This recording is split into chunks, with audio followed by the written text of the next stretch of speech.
हिंदी साहित्य के अंतर्गत आज हम निबंध के बारे में जानकारी प्राप्त करेंगे। मैं राजकुमार लाटा, सह आचार्य, राजकीय लोहिया महाविद्यालय चूरू।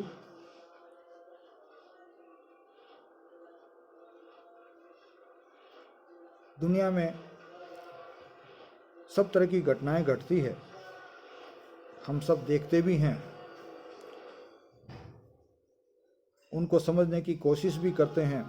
कुछ समझ में आती है, कुछ नहीं आती। कुछ लोगों के समझ में आती है तो कुछ अन्य लोगों के समझ में आती है। तो एक व्यक्ति के समझ में आई हुई बात वह अपने तरीके से दूसरों के समक्ष रखना चाहता है, तो फिर उसके सामने एक बात आती है कि मैं उसको किस तरह से रखूं। इसके लिए बहुत सी विधाएं हैं जिनके माध्यम से इनको दूसरों के समक्ष रखा जा सकता है। तो उसके लिए ज़रूरी है कि हम किस बात को रखना चाहते हैं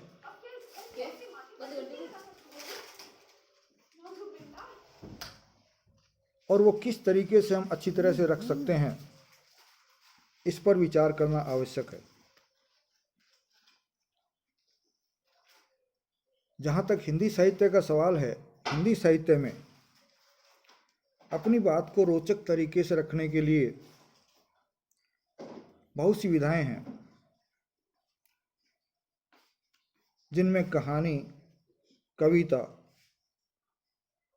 नाटक, एकांकी, महाकाव्य, खंड काव्य, पत्र और निबंध इत्यादि बहुत सी बातें हैं जिनके माध्यम से हम अपने विचारों को दूसरों तक ले जा सकते हैं। तो उनमें से एक विधा हम आज जानेंगे जो निबंध के रूप में जानी जाती है।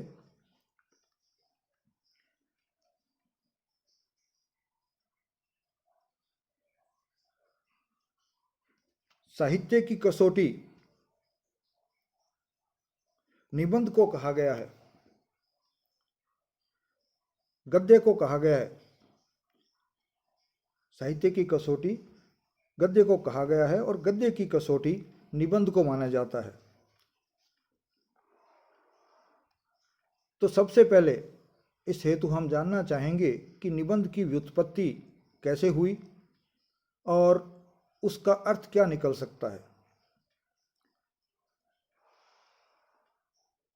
निबंध शब्द विशुद्ध रूप से एक भारतीय शब्द है, जिसका प्रयोग हिंदी भाषा के उद्भव से पूर्व ही संस्कृत भाषा में भी किया जाता रहा है। इससे ये बात निकलती है कि निबंध शब्द भारतीय साहित्य में कोई नया नहीं है। अब हमें विचार करना होगा कि इस निबंध शब्द की व्युत्पत्ति कैसे हुई। ये तो हमने जान लिया कि हिंदी में आने से पूर्व से ही निबंध शब्द संस्कृत में जाना जाता रहा है, तो हम वहीं से प्रारंभ करते हैं। तो सबसे पहले धातु विचार की दृष्टि से विचार करने पर इसकी दो व्युत्पत्तियां हमारे सामने आती है, जो इस निबंध शब्द के अर्थ को स्पष्ट करने में सहायक है। पहला जो रूप हमारे सामने आता है धातु का, उसमें नी, योग बंध, योग ल्युट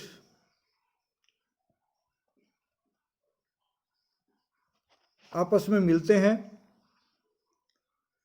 और इनका अर्थ संस्कृत में निकलता है निबंध्यते नेस्नामी वा नेनास्मिन वा, अर्थात ऐसी रचना जिसमें विचारों का निबंधन हो। हम जान सकते हैं कि ऐसी रचना जिसमें कि विचारों को व्यवस्थित करके रखा जाता है वो निबंध के रूप में जानी जाती है। दूसरी व्युत्पत्ति जो है वो नी उपसर्ग के साथ बंध जुड़ने पर और घन जुड़ने पर शब्द बनता है निबंध, जिसका संस्कृत में अर्थ निकलता है निश्चितार्थेन विषयम अधिकृत्य बंधनम। हिंदी में यदि हम देखें तो इसका अर्थ निकलता है विषय पर विचारों को सूत्रबद्ध करना, अर्थात जो भी विचार व्यक्ति के मन में है उन विचारों को एक सूत्र में बांधना, उनको व्यवस्थित करना। अब एक हम दूसरे तरीके से जब इस पे विचार करते हैं तो हमें पीछे चलना होगा। प्राचीन भारतीय वाङ्मय के अनुसार इसका अर्थ एकत्र करना, संचय करना, बांधना, संगठित करना, जोड़ना आदि क्रियाओं के द्योतक के रूप में होता है। तो यहाँ हम देखते हैं कि निबंध एक क्रियाओं के रूप में निकल करके हमारे सामने आता है कि निबंध एक क्रिया है जिसमें जैसे हमने ऊपर जाना है उसके माध्यम से हम अपने विचारों को, अपनी जानकारी को दूसरे तक पहुंचा सकते हैं। तो ये हुई एक दूसरी बात। तो पहले व्युत्पत्ति के बाद हम अब इसके अर्थ की तरफ चलते हैं जो कि व्युत्पत्तिगत अर्थ है, और उसके बाद हम इसकी परिभाषाओं में जाएंगे, लेकिन वो अगले पाठ में जाएगा। अभी हम इसी पर विचार करते हैं। इसके बाद प्राचीन काल में एक समय ऐसा आया जहां निबंध शब्द का प्रयोग भोजपत्रों के संग्रह और उनकी सिलाई के संबंध में किया गया है। यहाँ हम देखते हैं कि विचारों के लेखन के अलावा भोजपत्रों के इकट्ठे करने, उन्हें व्यवस्थित करने और उनकी सिलाई करने के संदर्भ में भी निबंध शब्द का प्रयोग प्राचीन काल में भारत में होता रहा है। लेकिन कालांतर में अर्थ संकोच के कारण, यहाँ आप पूछ सकते हैं कि अर्थ संकोच यहाँ क्या है। अर्थ संकोच का मतलब होता है कि जहाँ किसी शब्द का अर्थ लेते समय हम उसको विस्तारित रूप से लेते हैं तो वहाँ वो विस्तारित रूप न लेकर के किसी विषय विशेष के संदर्भ में या किसी वस्तु विशेष के संदर्भ में ही जब वो सीमित रह जाता है तो उसे हम अर्थ संकोच कह सकते हैं या कहते रहे हैं। तो कालांतर में ऐसा हुआ कि अर्थ संकोच हुआ और उसमें से भोजपत्र इत्यादि के संबंध में जो अन्य बातों के लिए निबंधन शब्द का या निबंध शब्द का जो प्रयोग किया जाता था उसको बंद कर दिया गया या वो चलन से बाहर हो गया, और उसके पश्चात इस शब्द का प्रयोग भाष्यों, टीका ग्रंथों एवं सभी विषयों के विवेचनात्मक ग्रंथों हेतु किया जाने लगा।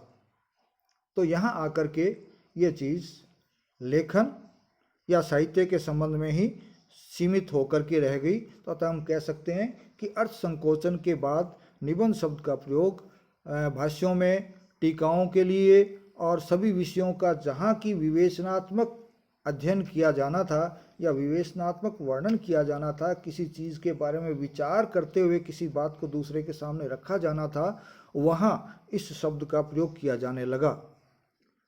निबंध हेतु हिंदी में और भी बहुत से शब्द काम में लिए जाते हैं, जिनमें हिंदी भाषा में निबंध हेतु प्राय लेख, संदर्भ रचना, प्रस्ताव, प्रबंध जैसे शब्दों का प्रयोग भी होता है। तो यहाँ हमने जाना है कि निबंध मुख्यतः आधुनिक काल का शब्द नहीं है, प्राचीन काल से ही भारतीय साहित्य में, भारतीय वाङ्मय में प्रयुक्त होता रहा है। लेकिन हिंदी ने इसको आधुनिक काल में अपनाया और हम जान सकते हैं कि इस आधुनिक काल में आने के पश्चात हम निबंध को किस रूप में लेते हैं। ये सबसे ज़रूरी है। तो जहाँ तक पुराने निबंधों से जब हम इसकी तुलना करते हैं तो पुराने निबंधों से वर्तमान निबंध थोड़े हटकर हैं, उनके बारे में भी हम आगे चर्चा करेंगे। और निबंधों के कौन से तत्व हैं, निबंधों का स्वरूप क्या है, निबंधों के भेद क्या हैं, उन पर भी हम अगले पाठ में चर्चा करेंगे। धन्यवाद।